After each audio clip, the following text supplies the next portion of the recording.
Kjell Sæter, Kjell Harald Sæter, Vilhelmestra Kjell. Født 11.8.1948 på Karasjok gamle sykestue. Foreldre Otto Sæter og Ester Sæter. Da eldste sønn deres. Og vi bodde da i en Korea-brakke midt i sentrum på nordsida, frem til 1954. Da bygde vi hus i Fattigmannsgata, som den het. Og i den gata så bodde kommuneingeniøren ytterst, rett over veien bodde en malermester. Rett over der igjen bodde en lastebileier, over der igjen bodde en som hadde alle bussene og trailerne i Karasjok. Kjørte melkebiler, og så bodde disponenten på Karasjok Last, som var storkar, og hadde invitert alle som bodde i Fattigmannsgata til en liten prat. Og over der igjen så bodde snekkermester Petter Rasmussen, og på andre siden Otto Sæter. Så sier han der Ole Solberg, som var disponent, at denne gata skal vi kalle for Fattigmannsgata. Og sånn ble det på folkemunn. Nå heter den etterpå den heter Tverrgata, og nå heter den Pyra Birkeino. Så det var det. Og vi bodde da, før vi kom til Fattigmannsgata, så bodde vi i en Korea-brakke. Det var sånne lange brakker som folk bodde i, som skulle arbeide på, med å gjenreise Karasjok. Og det var jo kalde brakker. Vi måtte fyre godt om kveldene i ovnen. Først måtte vi hente vann fra brønnen, og så sette den på en benk av ovnen, og så fyre i ovnen når det var kaldt. Og så om morgenen så måtte vi ta kniven og hogge isen av vannet, for det var så kaldt. Men det gikk bra, så vi levde nå herrens glade dager. Og etterpå så får vi jo til fikk vi bygd hus. Man begynte å bygge da i 1952-53, og den gang var det jo bare spade. Det var ikke noe, også trillebårs. Det var ikke noe annet. Det var ikke noe traktor og ikke noe platteri til å lage støyp med og så videre. Det var bare en lang spade, så du bare heiv sement og sand oppi og så grus. Så lagde du det, og så begynte du å støype. Men før du kunne støype, så måtte du jo lage en såle, og så måtte du lage sånne hvor du hiver støypen i for at det skal bli vegg. Ja, kjellervegg. Det gikk jo lang tid, og det var den tiden som før det enda kom strøm til Karasjok. Så det var ikke spøk. Men det gikk jo bra. 2 år etterpå så stod huset ferdig, og da var strømmen også kom, men den kom i 1956. Og før den tid så var det var jo lys på skolen og på sykestua. Og det gikk bra, for det at de hadde aggregat.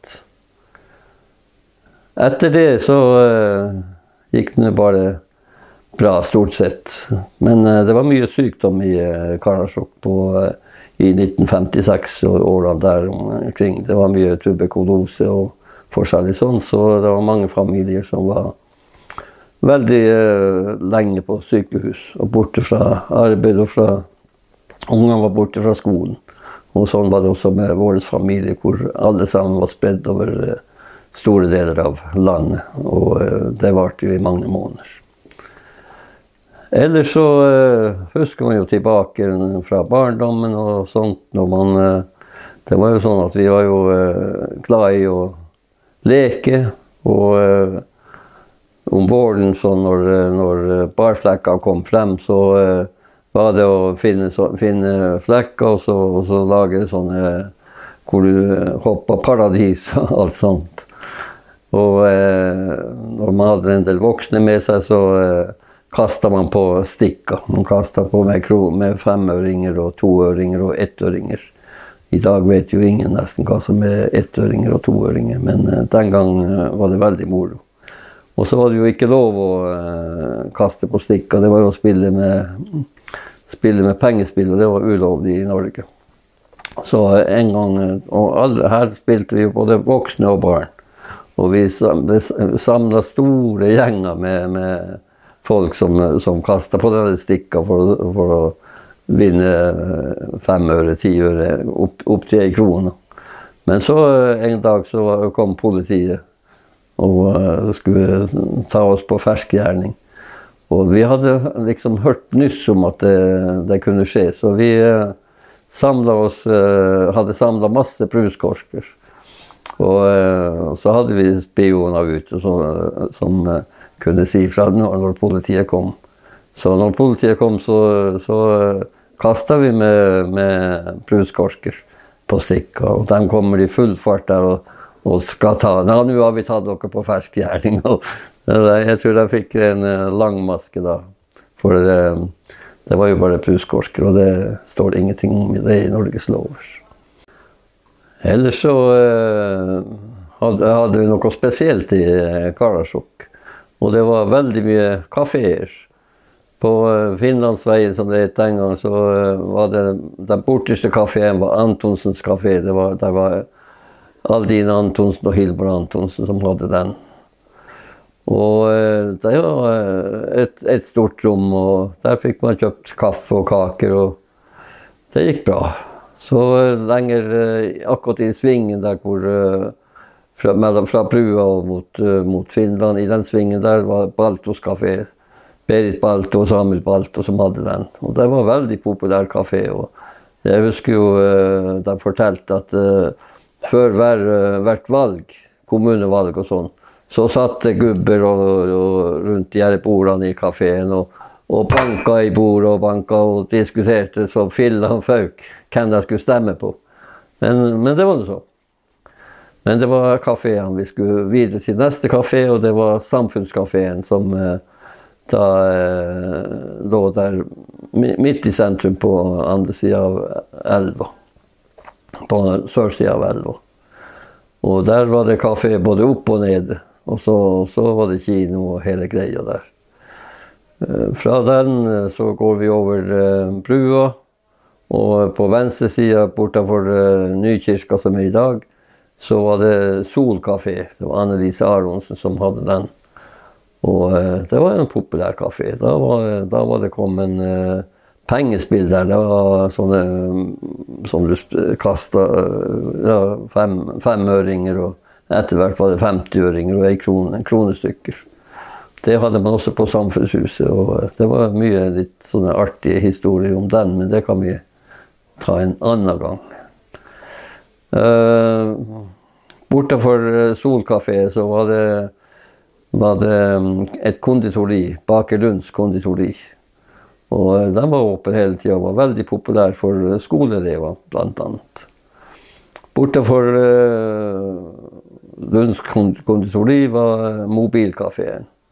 Den var tilknyttet mobilstasjonen, som var en bensinstasjon der hvor du hadde skjell på andre siden av veien. Hvis vi og går over til en ny kafé, så går man mot gamle Krusbanen, mot øst. Da kommer man til Fru Viks kafé. Arnhild Vik, hun kom til Karasjok etter krigen, og hadde først i begynnelsen kiosker og så videre sånn. Og så hadde hun kafé i en Korea-brakke hvor vi bodde. Og etterpå så flyttet hun og bygde ny sånn friluftskafé. Men det var bare plastikk og myggnetting til vinduer da, i sin tid. Men det var en veldig populær kafé. Og så hadde vi ellers oppe på hotellbakken var det jo gjestgiveriet. Etter hvert så kom også Toppen, en kafé på øverste i Slalombakken. Den tiden så hadde folk tid å gå på kafé. Det var ikke noe som het TV da. Den kom ikke før i 1967. Før den tid så var det kafélivet det gjaldt. Og folk gikk fra kafé til kafé og hadde det moro og pratet sammen og hadde alle mulige slags historier pratet de om. Og elever og sånn skoleungdom og annen ungdom, de gikk jo på kaféene, og da kom jo jukeboksene og alt mulig. De kunne spille forskjellige plater og så videre sånn. Og fru Vik, som hadde Fru Viks kafé ved siden av cruisebanen, hun hadde den første TV-en, en av de første i hvert fall. Men hun hadde også en sånn TV over på veggen, sånn at man kunne spille forskjellige musikkfilmer. Og det var veldig populært. Det var som å se på en TV i dag. Vi hadde noe på beina som ikke alle sammen hadde i den sin tid, for vi ligger jo nært finske grenser, bare 18 kilometer unna. Og der hadde de noe fottøy som het hobodossu. Og alle de her sånne unger som ikke var flyttsomme unger, hadde hobodossu her i bygda. Flyttsomme unger hadde skaller og flotte bellinger, og i helgene og sånt så man alle ungene med flotte stjerneduer og oterskinn rundt her, flotte kofter, bellinger og alt mulig. Og det var virkelig artig den gangen. Ja, folk brydde seg om kulturen sin.